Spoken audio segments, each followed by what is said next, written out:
Hi, everyone. This is Kathy Mason from Conscious Business Zone and Mason Works Marketing. And I'm here today with Stephan Dynako. Did I say it right? Dynako. Dynako. Yeah. I tried to practice it. I messed it up. All right, no worries. Yeah. So anyway, Stephan, welcome. And I am so excited to have this conversation here with you today. And I hope as many people as possible see this and participate with us today or watch it on the replay so that you can really get a feeling for how conscious business really can work now. Not in the future sense, not in a airy-fairy way, a theory way. This is grounding it right now. And Judith McNillis is here. So hi, Judith. So anyway, I wanted to read, if I can, I'll just read a little bit of your bio so everyone here gets an idea, and then we'll ask you one of the penetrating questions Sure. that I have in mind. But so you're a conscious business change agent and ambassador of conscious evolution, which is a big job. So it says, through his work in the conscious business movement, Stephan is co-creator of a new and radical kind of thought leadership, centered in thinking from the heart, then acting accordingly.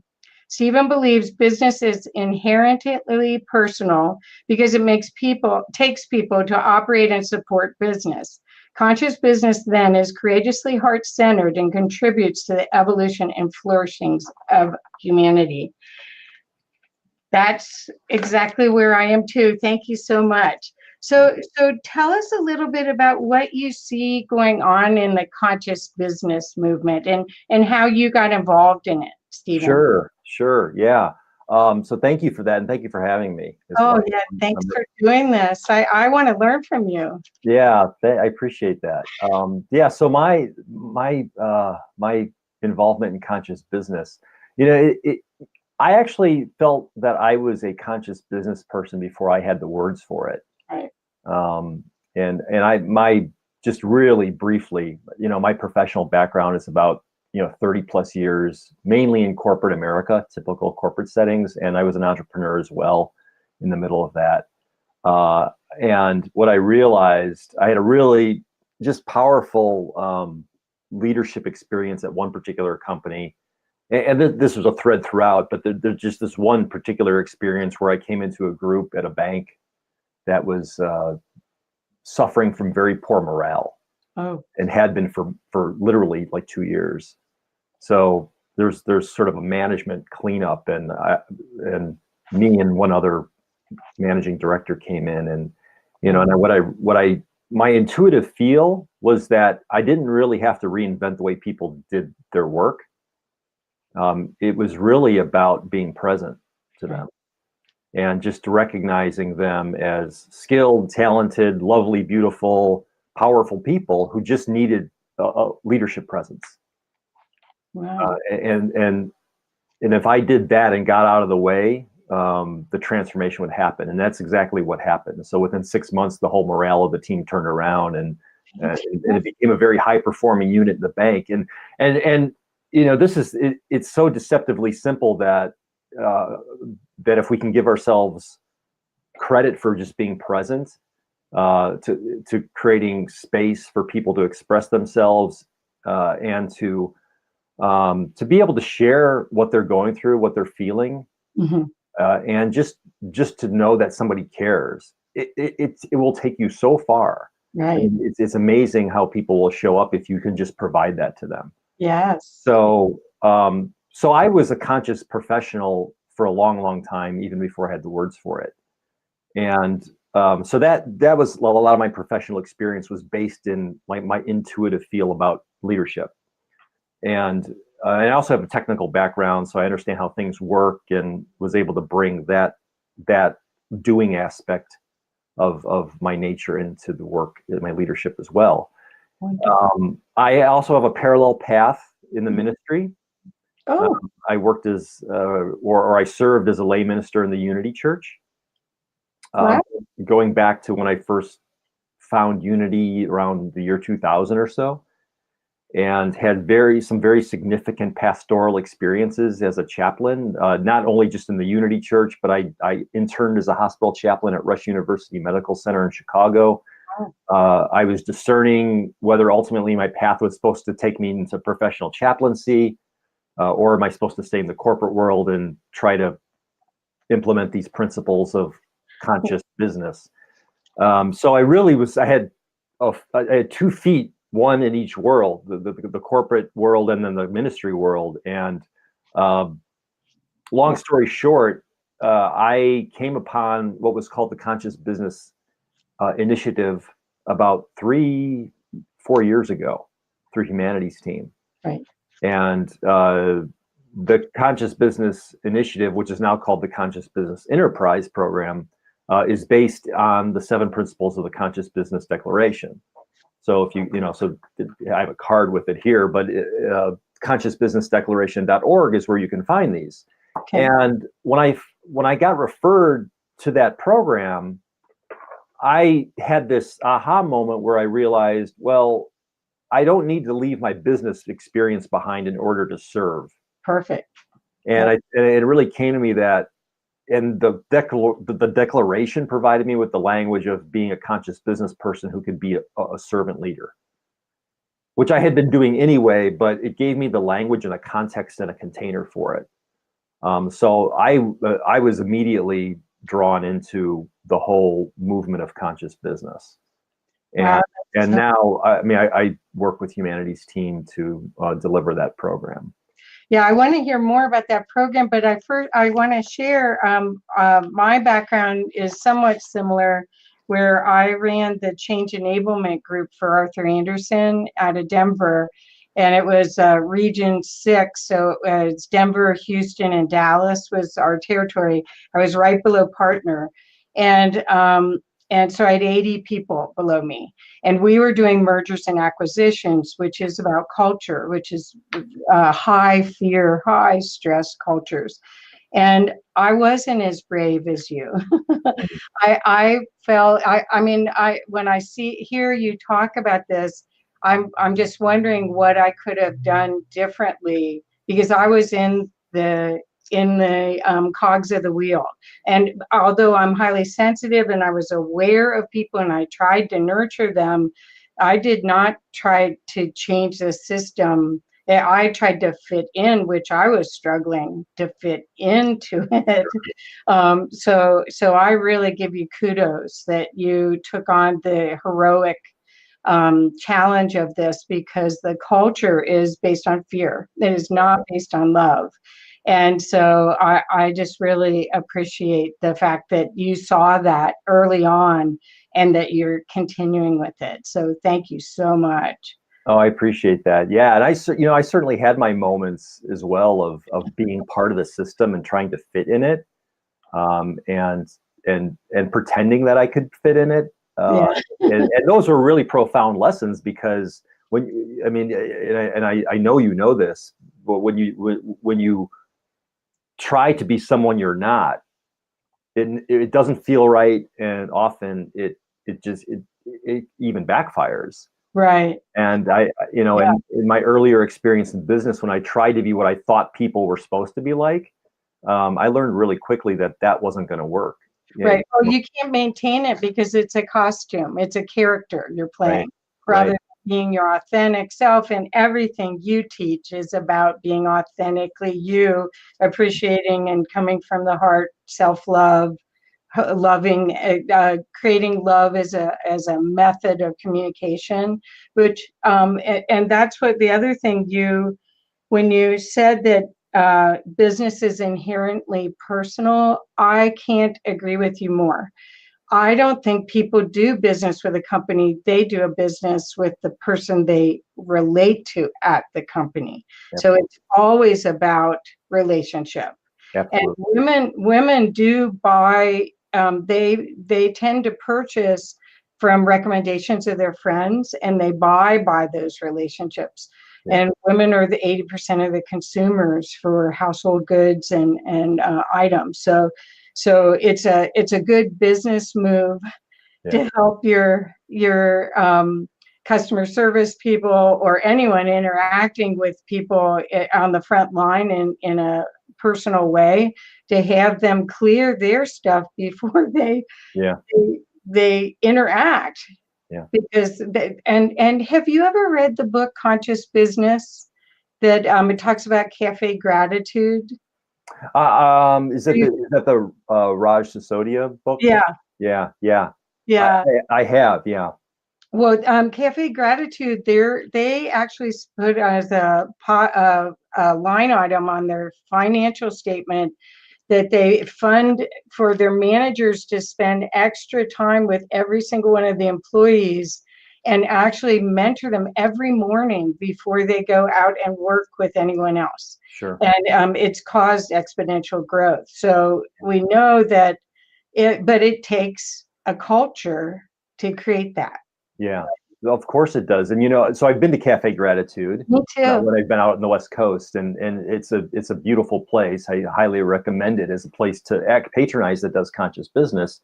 And you're right. One of the things that drives me crazy is when people will say, "Well, don't take it personal. It's just business." And inherently, because it takes people to do business, it always is personal. So my challenge in showing up as a conscious business person, and the challenge that I ask people to meditate on, is, can we redefine what it means to take it personally, right? So if we're business people, how can we take business personally that isn't about triggering us, but is about generating and expanding consciousness, right? And to show up in service and to really care about others. I mean, I really think that people are buying your light or / love anyway. I mean, that's what they're buying it through a service, but they're attracted to people that are in that space of they've already done some self-care and they can express it and share it, right? Absolutely. It's not about competition, it's about collaboration and co-creation now. Yeah, absolutely. Yeah. So can you talk a little bit about their Evolutionary Ambassador Academy? I know, I think Barbara Marks Hubbard was doing that with you, correct? Yeah. Thank you for asking that. So I was fortunate enough and really blessed to be Barbara's co-creator of her last program, right? Called the Evolutionary Ambassador Academy, and it was all about bringing people together who were really going to carry the torch of Barbara's legacy. And believe me, there were no plans that Barbara was going to make her transition in the middle of the program, right? And really, everybody thought, well, Barbara is going to be here for years and years to come. Yeah. And it turned out to be that Barbara was setting the stage for a group of really strong, talented, seasoned people to truly take her work and bring it down to the ground level, to manifest it, and to do the work of conscious evolution in a very practical way in the world. Right. So her transition after week 8 is when it occurred, 8 of 12 weeks. It really accelerated everyone's sacred duty to take her work forward, and really to make it real in the different sectors of the wheel of co-creation. And I'm so glad that you said that about grounding it, because I've read a lot of Barbara's work and been with her many times through the Co-Creators Convergence group. And because she was living here, I live in Boulder, and I got to see her quite a bit. And the futurist side of it always seemed like it didn't ground yet. So I am so excited that you're doing the work that will make it usable and practical, with processes and thought and functionality to make it because this is our future. This is the paradigm that we all came here to help ground in, this new way of being, where it's not the old pyramid, it's a circle, it's team, and everyone is appreciated for the huge contribution that they bring. Even the janitor has something that they're bringing, right? So So yeah, I'm very excited about that. So as far as the course goes, you said there's 12 parts to it. Do you want to speak a little bit more about the course? Because are you going to do another one after this one's done? Yeah, that was Barbara's vision, was that the Academy program would continue to expand. So there's really two aspects of it. One is the actual program / course. We didn't like to use the word course, but just for simplicity, there's the course component where we could take all of the content that had been developed, and Barbara had guests on every week to talk about the different sectors of the wheel. Oh, so that all that material has been recorded, and it can be reoffered as a program. And then there's the movement aspect of it, where once people have gone through the program and they're feeling the evolutionary impulse to take that work out now into the world, yes. that's coming together as a community.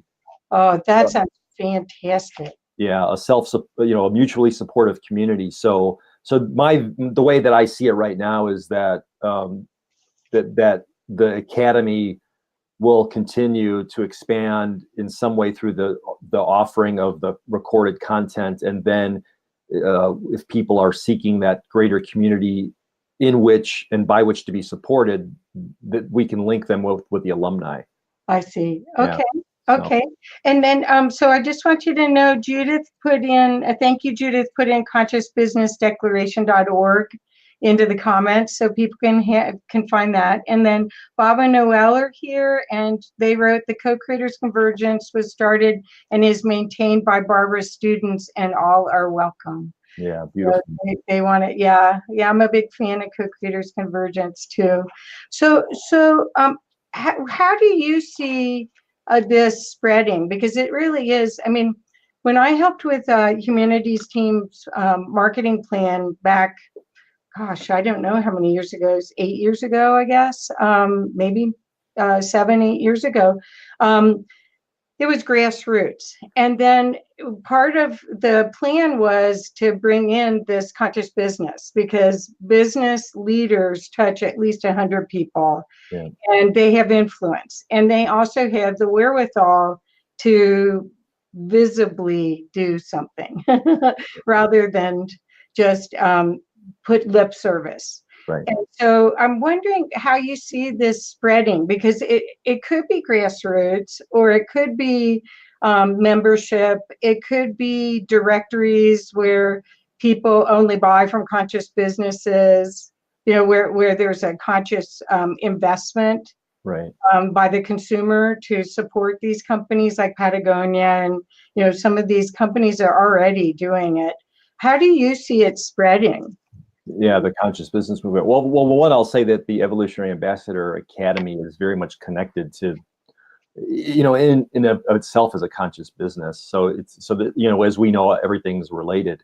So recognizing that, and there are, like you already mentioned, I think it was Conscious Capitalism was the Raj Sisodia book.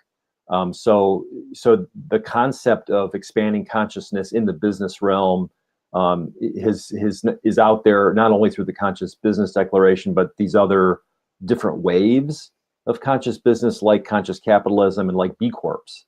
Right. So I mean,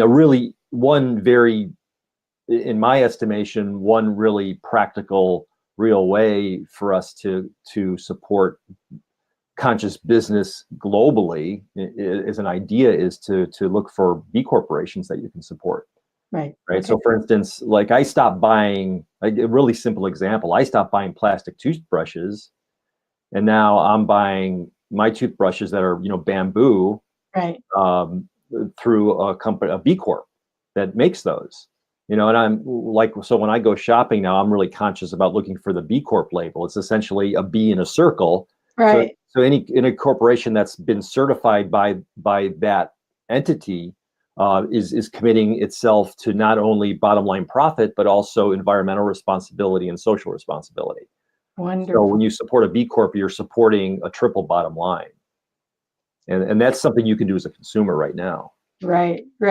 Well, I would love, at some point, we don't have to do it today, but I'd love another discussion about how to spread it, because I have some kooky ideas that might work, but but I do think, I mean, there's been people in my business. There's a guy named Ken MacArthur who wrote a book called Impact, and it was I think I got it in 2008. And he right now is doing a crowdfunder for a movie that he's created.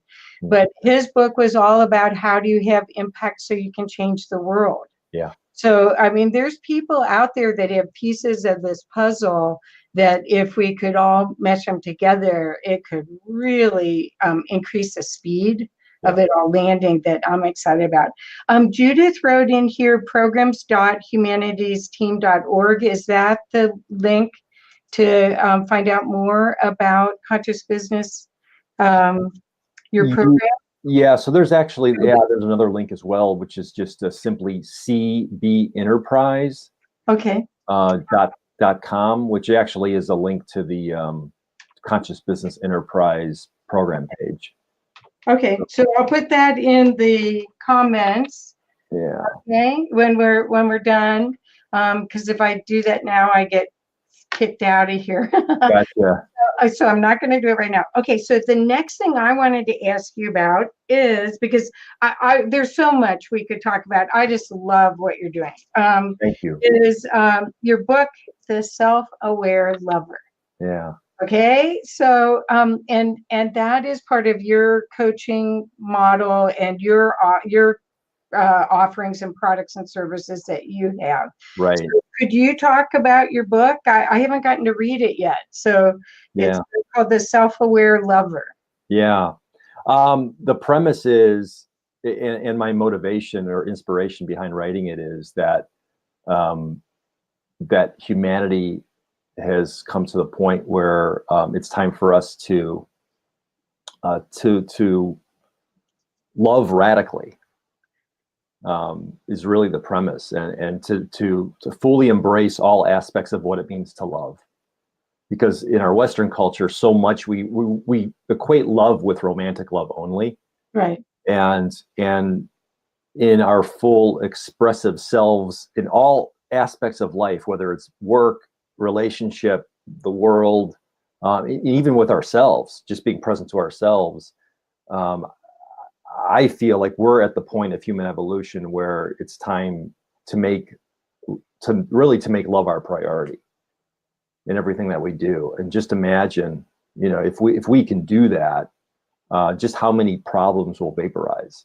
Right. And that's really the premise of the book. And I go through my own story of just my own experiences of that in different areas of my life. I mean, I talk about a little bit about my hospital chaplaincy and where I've experienced love being expressed at that powerful level through some significant experiences. I talk about it even, I go back as far as when I was in high school, and I experienced a teammate standing up to a coach who was not acting very consciously and on behalf of another teammate. And so, and then I talk about my own journey.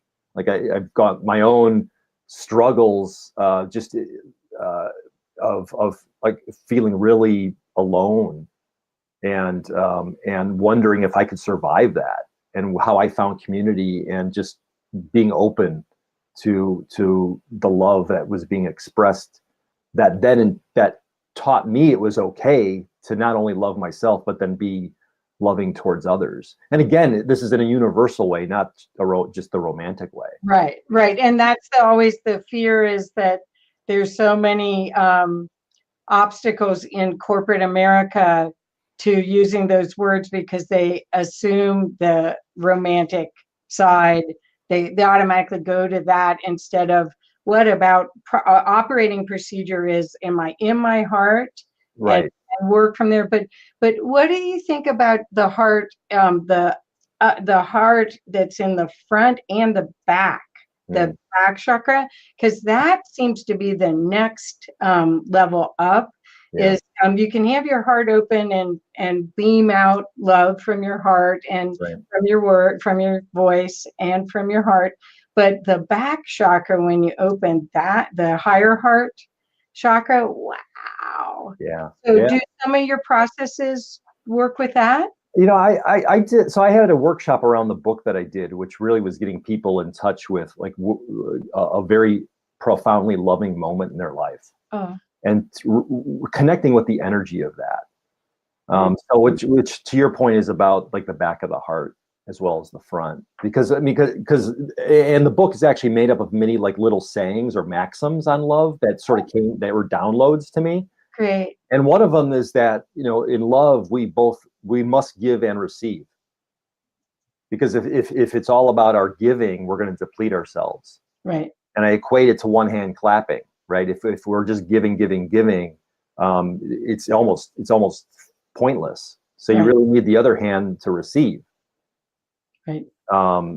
So the giving and the receiving is what actually kind of brings the whole loop together. Right. In love, right. And we need to do that for ourselves as well as for others. So, do you recommend a daily practice, a morning practice, for people to get centered before they go to work, or do you have a system that or a process that you promote? Well, so I guess there are two things I would say about that. Is one, I've come up with like I have my own daily affirmation. Like as soon as I wake up and I'm conscious, that there's an affirmation that it immediately puts me in touch with my higher self, and that is I am powerful, I am prosperous, I am protected, and I am loved. Yeah. So I immediately, and that's my connection to the divine, right there, and so it's speaking my truth as soon as I get up, and that's the first thing. And then the second thing actually is just kind of getting embodied, and just moving around a little bit. I mean, and it could be as simple as just shaking. Like it's good for your lymph system just to shake. Yeah. Like if you shake your hands and your legs, and it just puts you back. It puts your spirit and your body back in touch with one another, so you're ready for your day. Because how many of us, like if we're rushing to get up, and we just get up and we go, we get stuck I notice like we can get stuck on our heads way too much. And we're already in the future. We're not present. Right. So if you can really like pay attention to your body and in whatever way it works for you, like I do it just by shaking because it helps me loosen up. But just to know that this vessel, you're reawakening every day into this vessel that's here for a purpose. Right. And so many of us are stuck from here on up. Right. Right. And really, the lower chakras need attention too. Exactly. And the way that we do that is through becoming aware and being in touch and caring about our own physical being. Right. So for me, it's the affirmation plus the embodiment is how I get started every morning. Okay. Yeah. So Trish Young put chakra meditations are essential, she said, and the next comment she put is more love. Self-love is the first step, then bomb. Yeah. Or boom. Bombed. Anyway, so I do think yawn and stretch every hour, Judith says. Yeah. But I'm finding there's several people that have different ways of talking about morning rituals, and a lot of times they include gratitude. So it's not just self-love, but it's gratitude is such a high vibration that it brings more things to be grateful for into your field. Right. So, and if we're co-creating in oneness with all that is, however you want to express that, that's the good stuff. That frequency of gratitude. Absolutely. Really can make a difference. Yeah, and I'll tell you just a real quick on gratitude. I started building my own gratitude practice years ago when I would every night would write at least one thing I was grateful for, and I put it in a jar. And then, for a whole year, you'd see that jar fill up with all this gratitude. And that primes the pump then for being grateful for pretty much everything. Right. So so now what I notice about gratitude for me, the way I practice it is like meeting with you today. I mean, I'm grateful for this time with you. Sure. And when I interact with other people, I find myself expressing my thanks for either their time, their comments about, like, even if you would think it was something that Triggers. wasn't yeah, it could be a trigger, or could be perceived as a criticism. I realize if I thank them for it, it just indicates that I'm receiving it. It doesn't mean I have to own it, and it doesn't mean I have to actually I don't have to take offense at it, but I can receive it and say, okay, well, is there some value to this? Right. Oh, yeah. Regardless of what it is. Well, that's coming from a place of that everything here is for you, not against you. You're Right. not a victim. You're actually benefiting from anything that comes in your field is information. So, I'm not really a non-dual person, but it's almost from that perspective of it just is. It doesn't have a meaning when someone says something or does something. They're coming from their paradigm. Right. And so for my paradigm, like, for instance, I think cooking for people is it's expressing love, but someone else may not have been brought up that way.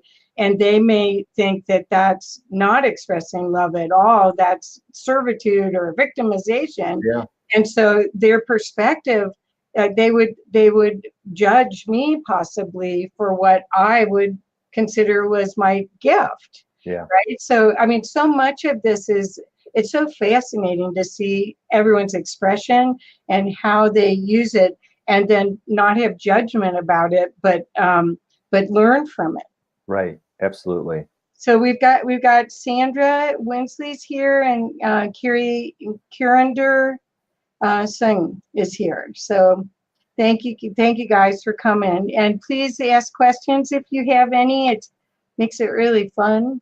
Yeah, I want to tie something back to what you were talking about, and the expression of your gifts, right? So for you, cooking is a way to express love, and for somebody else, they might see that as a chore. Right. And let me just tie this back to Barbara for a moment, because one of the part of what's her synergistic convergence process, or what she called SynCon, was all about asking like 3 questions. And the first question is, what are your gifts? So if your gift is cooking, and somebody else's gift is doing gardening, for instance, right? Let's just be aware of our gifts, and that way we don't have to judge one another for it. Because I may not like gardening, but I fully appreciate, and actually I'm grateful that somebody else does. Yeah. Right? Same as with cooking. If I'm grateful somebody else cooks, it doesn't mean I have to. So what are your gifts? Then the second question is, the first one is like, what gifts do you have to offer? And then what are your needs? So if somebody has a gift that they have and I have a need for it, I can request it. And the third one is, what are you willing to give freely? So if we actually take a look at those 3 questions, and we recognize everybody's going to answer them differently, we can have a greater appreciation and gratitude for the truly the wealth, the abundance of talent, intention, and we can receive so much more coherently. That's fantastic. So Judith wrote A Course in Miracles, a quote, "In my defenselessness, my salvation lies." So that's when you don't put up any judgment, or you're just open. That's where your salvation lies. Okay, so I have a coaching question for you. Sure. I hope this isn't strange, but how do you interpret boundaries in all of this? If we're open and we're loving, but takers find givers. Yeah. My experience. How do you deal with that from a coaching perspective? Yeah, that's a great question. I think a lot of it has to do with clarity and authentic expression of who we are as coaches, if that's who we are. So if you're a coach and you're really clear about what it is you're coaching to and about, and really clear what crosses the boundary. So as a coach, a boundary might be that I'm not going to give you advice, let's say. unless you specifically ask me for it. But even then, I might be careful about it because that's not like I'm very much about you. You already have the answers within you. So when I coach people, I'm helping them with an inner exploration. Right. But some people just need people to tell them what to do. And there's nothing wrong with that, but it would be crossing a boundary for me. And if I'm very clear about that, so to me, it's just being explicit about what my boundaries are. So that's the difference between consulting. When people buy my time as a consultant, they want me to give them the answer. But when they buy my time as a coach, they want me to ask them the questions so they can, I got it. Because ultimately, even anyway, I always am just reflecting their divinity back to them anyway. Absolutely. They've got it. They may not see it though. Absolutely. Right? Yep. So great. So the reason why I asked the boundaries is it seems like that's one of my lessons. I love giving. I love giving. And so that's, the thing is figuring out what's in service to myself and others. Yeah. That's all. Well, and I'm that way too. And I'll tell you, there's so just a really quick story on that. There's somebody that I'm working with that I know in my hometown where I'm at in Valparaiso, Indiana. And there is so much that he actually wants from me, this person, that this is the other thing about being clear. Sometimes you have to repeat the message about what your boundaries are. Okay. And this person actually would like so much more from me, which as a giver, it's actually hard. This is a life lesson for me, right? Yeah. To be able to be firm in my boundaries, because I know my past pattern is that I would continue to just give, and I would even disrespect my own boundaries. But this person has showed up in my life to help me really get clear on what my boundaries are and stick to them. Yeah. So he's asked for so much from me, and it's given me actually the opportunity to continue to affirm what my boundaries are and say, no, this is how I'm available to you, as this thing and that thing. It is primarily as a prayer partner and just as a meditation coach. Right. And anything past that. Anything past that, this is the context, and I'm sticking to it, and I have to keep bringing it up, but it reminds me to be authentic with myself about that. Right. So consistency is the other aspect of boundary setting. Right. Really stick with it. Yeah. Right. So as far as right now, you're teaching and you're doing coaching. You have your own courses as well, correct? I have my own coaching. So all the courses that I'm doing right now are through Humanities team. So the main courses that I oversee are the Conscious Business Enterprise. And then I worked with Barbara on Deep Self Evolution. And then worked with Barbara on the Evolutionary Ambassador Academy. And then I'm also involved to help produce other Humanities team educational programming as well. Oh, wonderful. Yeah. So I actually created the site Humanities Team University when we first launched with Eric Knaus's mindfulness training. That was, I don't know, again, it was 8 years ago. So yeah, I salute everything you're doing. I'm so proud of everything. And I think this is our future. I'm so excited to see what you come up with. And again, I do think it's sad that Barbara has left this earthly plane, but she's still around. Oh, well, you know what? Thank you for just saying that, because there are so, even beyond the ambassadors that are in the current program. Yeah, there have been the ambassadors plus so many people who have contacted me to say that they feel Barbara's presence so much now. That and my interpretation is that she chose to transition at this time, one, to quicken conscious evolution, because she can now do more from the other side. Right. And she's informing us from the other side, and that's why people so strongly feel her presence. I really believe that, because I do too. And I hear that so consistently that it must be true. Yes. Yeah. Right? So I just want to put that out there, because Yeah, because we're not alone. And she was doing that, what she said, called her homo Universalis. And you could tell there was something about the frequency of her that was different. And so you have to know that that may be that you can locate in multiple dimensions. I mean, I was talking to someone 2 days ago, and we weren't talking about multi-dimensional. We were talking about ultra-dimensional, Right. because we really, our brain can't wrap ourselves around all the different levels of who we are and how magnificent our energy is. But our soul is a spark of the divine. So, I mean, if we got out of the constructs of the box that we put ourselves into, just think what we could do, and what we can do together is absolutely just so amazing. I'm so glad. Yeah. So Judith put, I love you, us both. And Sheila Blake's here. Hello from Houston. So is there anything else you'd like to leave the audience with? Stephan, thank you so much for this. I really hope we get to talk some more, because this is it.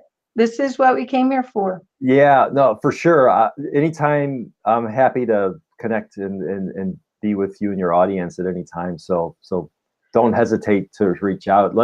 I think what I would close on is, you'd alluded to it earlier, and it's Barbara's vision was, and this is the vision for conscious business in my estimation too. So again, it's all related, that that we get beyond the silos we're working in, and truly, and Barbara's work was about our social potential.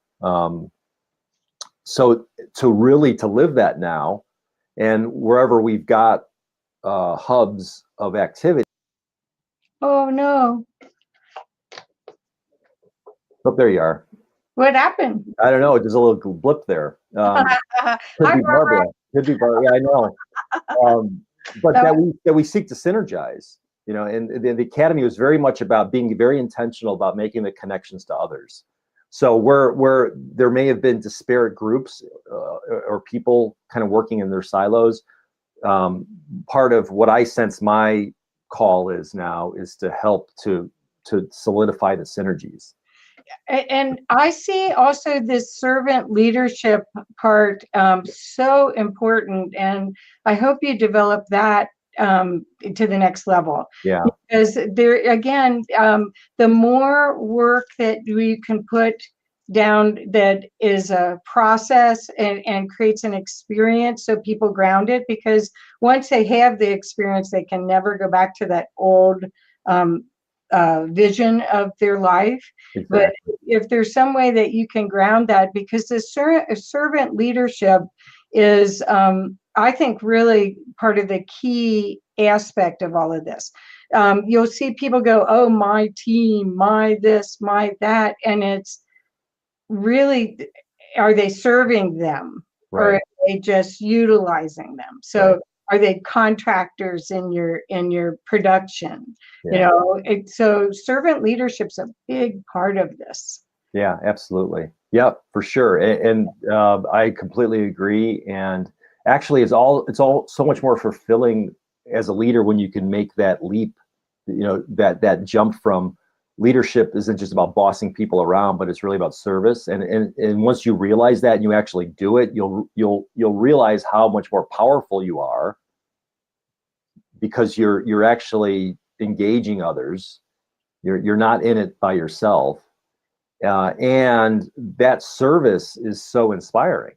Right. It takes a lot of energy just to be in it for yourself, but so if you can make that leap and then realize you're in it for everyone, and then by inspiring them, they are showing up for you as much as you're showing up for them, that you can't help but feel good by that. Right. Oh yeah. And that's the energy, that the momentum that creates the magnetism, because right. That's what we're talking about. We're talking about working from a higher level of joy.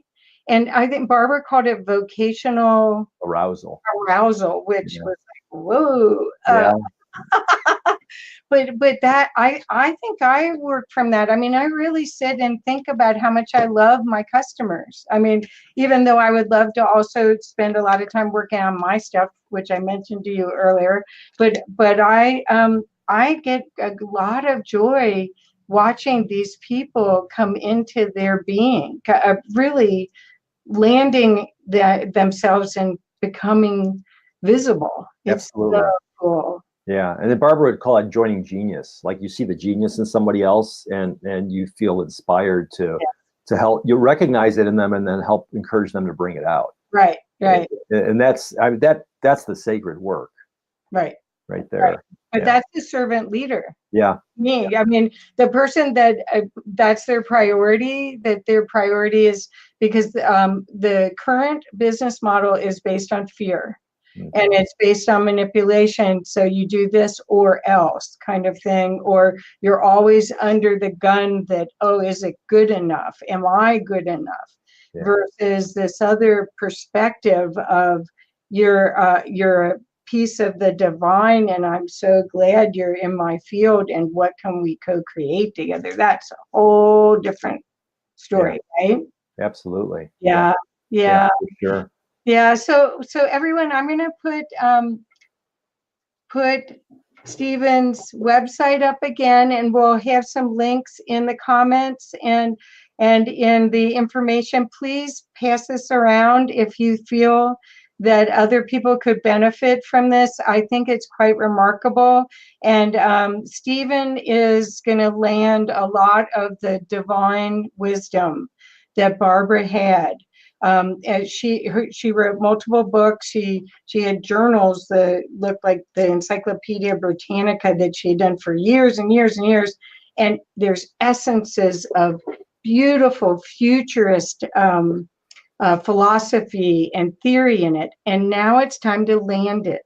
So I am so glad that you're doing the work, Stephan. Thank you so much. And I hope my audience will contact you and get to learn more from you, because we need more teachers like you.